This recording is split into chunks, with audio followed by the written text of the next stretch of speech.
ख़बर शामिल कंदालू नौशरो फिरोज़ मां नौशरो फिरोज़ में मंशियात सरियाम वेकरो थियण लगी जंहिंजे करे शहरी सरापा एहतजाज आहिनि। नौशरो फिरोज़ मां वीडियो लिंक ते मौजूद आहे शौकत मलिक जी। शौकत कहिड़ा तफ़सील आहिनि? जी बिल्कुल, मां तव्हांखे ॿुधाईंदो आहियां त मां हिन महिल जेम्स चौक ते मौजूदु आहियां जिते मंशियात जे ख़िलाफ़ शहरी ऐं सियासी समाजी अॻवान हिते मौजूदु आहिनि। अचो त हुननि खां ॻाल्हि ॿोल कयूं त हुननि जो वधीक छा चवणु आहे। मंशियात फरोशन जे ख़िलाफ़ हिते एहतजाज जारी आहे ऐं मिठियाणीअ में हर क़िस्म जी मंशियात तव्हांखे आम तौर ते मिली सघे थी। जीअं रेड़े तां तव्हां अंब ख़रीद कयो था, फ्रूट ख़रीद कयो था, केला ख़रीद कयो था, तव्हां जेके बि शयूं आम तौर ते तव्हां ख़रीद कयो था तव्हांखे नशे जूं शयूं ईअं मिलंदियूं। एतिरी हद आहे त तव्हांखे आफ़ीम नंढड़ो ॿारु वञे न उहो बि वठी ॾेई सघे थो। इन जे करे असां इंतिज़ामिया खे अपील था कयूं त महिरबानी करे इन्हनि शयुनि ते कंट्रोल कयो वञे। पुलिस को बि किरदारु नथी अदा करे ऐं मंशियात फरोशन खे गिरफ़्तार करण में उन जे ख़िलाफ़ु एक्शन खणण में मुकमल तौर ते नाकाम वई आहे। इंतिज़ामिया नाले ते का बि शइ कान्हे का।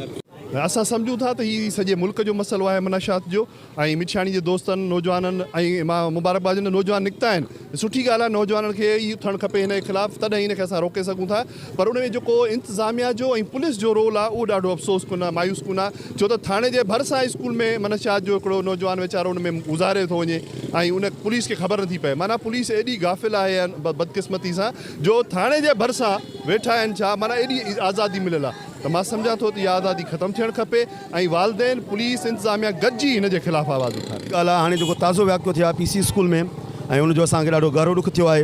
असां जेको आहे चूंडियल नुमाइंदा ऐं इंतिज़ामिया खे अपील था कयूं SSP नौशर फिरोज़ खे ऐं SHO मिठाणी खे त हिननि ते नज़र विझो ऐं जेके मंशियात खपाइनि था उन्हनि ते जेको आहे सो उन्हनि ते तव्हां क़दम खणो। छाजे करे नौजवान नसुल तबाह थी रहियो आहे। असां वालदेन खे जेको आहे अर्ज़ु था कयूं त पंहिंजे नौजवान नसुल जी जेको आहे सो परहेज़गारी कयो ऐं उन्हनि ते कड़ी नज़र रखो ऐं उन्हनि ते जेको आहे सो काॾे वञनि था, केॾांहुं अचनि था, उन्हनि ते नज़र रखो। ऐं असांखे इन जेको ताज़ो वाक़ियो थियो हिननि जे गहरो ॾुख थियो आहे ऐं नौजवान असांजो नसुल तबाह थी रहियो आहे ऐं असां हिननि खे इंतिज़ामिया खे अपील था कयूं त ख़ुदारा ऐं इन जेको आहे सो नसुल खे बचायो ऐं जेके ज़ालिम जेके इन जेको ग़लति कमु जेको आहे ग़लति नशो खपाइनि था ऐं इन्हनि खे गिरफ़्तार कयो, इन्हनि खे कानून जे कटड़ में आणियो।